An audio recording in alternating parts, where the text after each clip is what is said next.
कोण आहेस तू बेटा? तू हे जे काही करतोयस ते पाहून असं वाटतंय की तुझा देवावर नितांत विश्वास आहे. कोणाच्या तरी भल्यासाठी तू देवाच्या दारी आलायस. माणसाची जशी कर्म असतात तशीच त्याला फळं भोगावी लागतात. जो चांगलं कर्म करतो त्याच्या नशिबी चांगलं येतं आणि जो वाईट कर्म करतो त्याच्या नशिबी वाईट येतं. पण कधी कधी असंही होतं की आपण स्वतः काहीही वाईट केलेलं नसताना दुसऱ्यानं केलेल्या पापाची शिक्षा आपल्याला भोगावी लागते. कदाचित मागच्या जन्मीचं पाप असेल.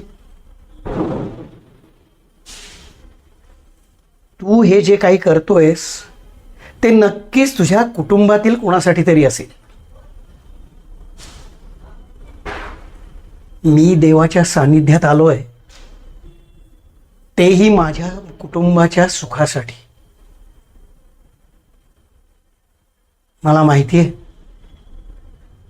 मी माझ्या कुटुंबात परत गेलो तर त्यांना माझ्यामुळे खूप दुःख सहन करावं लागेल. माझ्याकडे परतीचा मार्ग नाही, पण तुझ्याकडे तो नक्कीच आहे.